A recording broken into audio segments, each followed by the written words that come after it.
নমস্কার বন্ধুরা, পৌরাণিক কথামালা চ্যানেলে আপনাদের সকলকে স্বাগত। পুরো ভিডিওটি দেখার পর একটি লাইক করে সাবস্ক্রাইব করে দেবেন, আর অবশ্যই কমেন্ট বক্সে জয় শ্রীরাম লিখতে ভুলবেন না। ভগবান শ্রীরাম ভগবান বিষ্ণুর সপ্তম অবতার এবং মা সীতার মধ্যে সম্পর্ক যুগ যুগ ধরে স্মরণ করা হয়। আজ আমরা এখানে জেনে নেব সেই 10টি জীবন্ত প্রমাণ যা কিনা বৈজ্ঞানিকদেরও হতবাক করেছে। 1. রহস্যময় কোবরা হুড গুহা। বন্ধুরা, শ্রীলঙ্কার শিগিরিয়াতে একটি গুহা রয়েছে যা প্রত্নতাত্ত্বিকরা শতভাগ প্রাকৃতিক বলে পরীক্ষা করেছেন। এই গুহা সম্পর্কে রহস্যময় অংশ হল এর আকৃতি। মানুষের হাত দ্বারা অস্পৃশ্য হওয়া সত্ত্বেও একটি কোবরা আকার ধারণ করেছে। তদুপরি এই গুহাটির দেওয়ালে এখনও গুহা চিত্র রয়েছে যা অসুরদের হাতে সীতার বন্দী হওয়ার দৃশ্য চিত্রিত করে। 2. নির্বাসিত অবস্থান। আসুন গল্পটি একটু রিওয়াইন্ড করা যাক এবং সেই বিন্দুতে আসি যেখানে রামকে তার নিজের পিতা দশরথ তার স্ত্রী কৈকেয়ীকে দেওয়া প্রতিশ্রুতির কারণে নির্বাসনে সাজা দিয়েছিলেন। তিনি যে বাধ্য পুত্র ছিলেন, তাই রাম তার স্ত্রী সীতা এবং তার ভাই লক্ষ্মণকে নিয়ে বনে যান এবং যেখানে তারা তাদের কুটির তৈরি করেছিলেন এবং পরবর্তী 14 বছর বসবাস করেছিলেন সেটিকে পঞ্চবটী বলা হয়েছে। এখানে আশ্চর্যজনকভাবে বিট আসে। নাসিকের কাছে পঞ্চবটী নামে একটি জায়গা রয়েছে।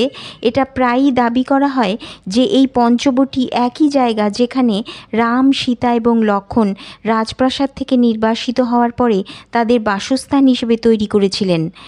আজ এই জায়গাটিতে প্রচুর মন্দির রয়েছে এবং প্রায়ই লোকেরা এখানে আসে। 3. জটায়ুর উদ্ধার প্রচেষ্টা। রাবণ যখন সীতাকে অপহরণ করেছিলেন তখন জটায়ু নামে একজন পাখি ছিল যিনি সীতাকে রক্ষা করতে এসেছিলেন। যাই হোক, রাবণ দেবতার ডানা মেরে ফেলেন, অর্থাৎ পাখির ডানা কেটে ফেলেন এবং তিনি মাটিতে পড়ে যান। এরই মধ্যে রাম এবং লক্ষ্মণ মাটিতে শুয়ে থাকা এই জটায়ুকে খুঁজে পান এবং জটায়ুই রামকে বলেছিলেন যে রাবণই সীতাকে অপহরণ করেছিল এবং এটিই লঙ্কা যেখানে রাম তার স্ত্রীকে খুঁজে পাবেন। কিন্তু আফসোস, জটায়ুকে বাঁচানো গেল না, কারণ তিনি এখন শেষ নিঃশ্বাস নিচ্ছেন। জটায়ুকে তার সাহসী প্রচেষ্টার জন্য এবং সীতার অপহরণ সম্পর্কে মূল্যবান তথ্য দেওয়ার জন্য ধন্যবাদ জানাতে রাম তার ঐশ্বরিক শক্তি দিয়ে লে পাক্সি শব্দটি উচ্চারণ করেছিলেন, যার অর্থ উঠে পাখি। এখানে ঘটনা হলো যে অন্ধ্রপ্রদেশ লেপাক্ষী নামে একটি প্রকৃত জায়গা রয়েছে যেখানে জটায়ু পড়েছিল বলে জানা গেছে। জটায়ু সীতাকে রক্ষা করার একটি গুরুত্বপূর্ণ অংশ হওয়ায় রামায়ণে তিনি অত্যন্ত সম্মানিত। 4. শ্রীলঙ্কায় সীতার জীবন।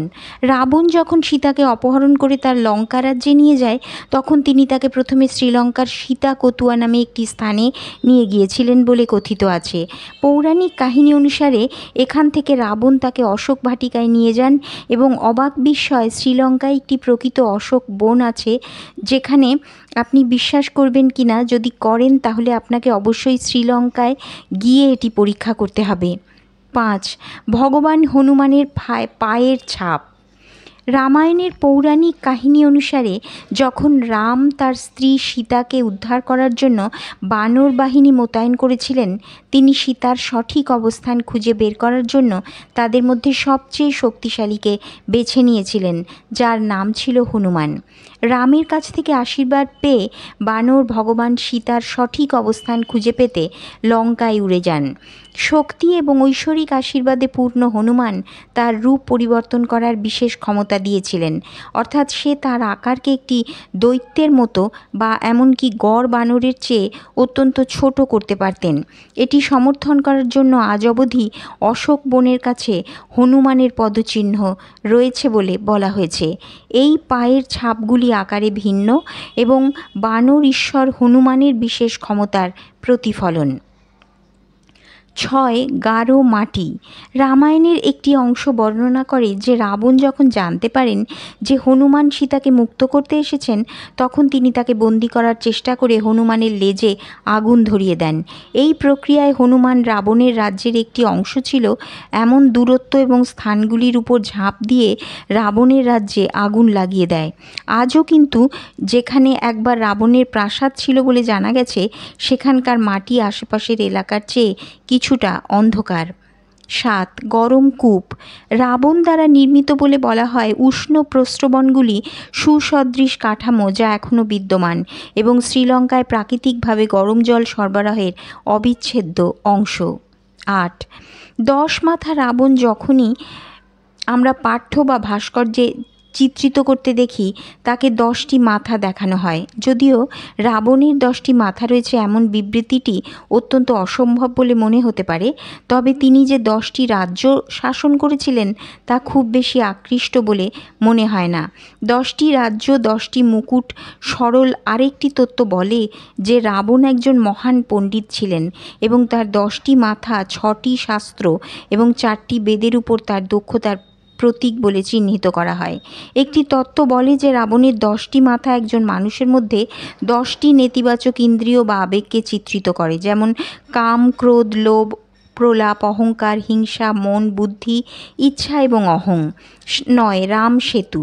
যদিও সেই সময় সেখানে ভ্রমণের জন্য তাদের শ্রীলঙ্কার ভিসার প্রয়োজন ছিল না, জলাশয়ের আকারে একটি বিশাল সমস্যা ছিল যেটিকে আমরা এখন স্পার্ক স্ট্রেইট এবং মান্নার উপসাগর নামে ডাকি। রাবণের রাজ্যে যাওয়ার জন্য রামকে এই জলাশয়গুলি অতিক্রম করতে হয়েছিল, তাই তিনি তার বানরদের সর্বোচ্চ বাহিনীকে এই ভূমির মধ্যে একটি সেতু নির্মাণের নির্দেশ দেন এবং তার ঐশ্বরিক শক্তি দিয়ে পাথরগুলো জলে ভেসে ওঠে। গুগল ম্যাপ এবং জটিল প্রযুক্তির সাহায্যে আপনি যদি সাবধানে মান্নার উপসাগর এবং পালক প্রণালী দেখেন, তবে আপনি আসলে দুটি দেশের মধ্যে একটি লিঙ্ক দেখতে পাবেন। এই লিঙ্কটিতে প্রায়শই রাম সেতু বা রামের সেতু, এমনকি কখনো কখনো আদমের সেতু হিসেবেও ডাকা হয়। 10, শ্রীলঙ্কা থেকে অযোধ্যা যাত্রা। বিজয়া দশমী হলো যেদিন রাবণ রাক্ষস এবং বানর বাহিনীর মধ্যে একটি মহাকাব্যিক যুদ্ধে রামের কাছে পরাজিত হয়েছিল। সীতাকে উদ্ধার করা হয় এবং রাম তার বিশ্বস্ত বাহিনীর সাথে এবং তার স্ত্রীকে তার রাজ্য অযোধ্যায় ফিরিয়ে নিয়ে যান।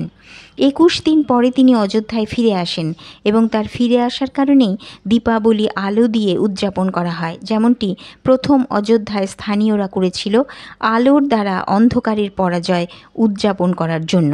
এমনকি আজকের দিনেও এই দুটি ভূমি থেকে পায়ে হেঁটে মোট 21 দিন লাগে অনেক বিশ্বস্ত গুগল ম্যাপ অনুসারে, যা বিজয়া দশমী থেকে দীপাবলি পর্যন্ত দিনের সংখ্যা।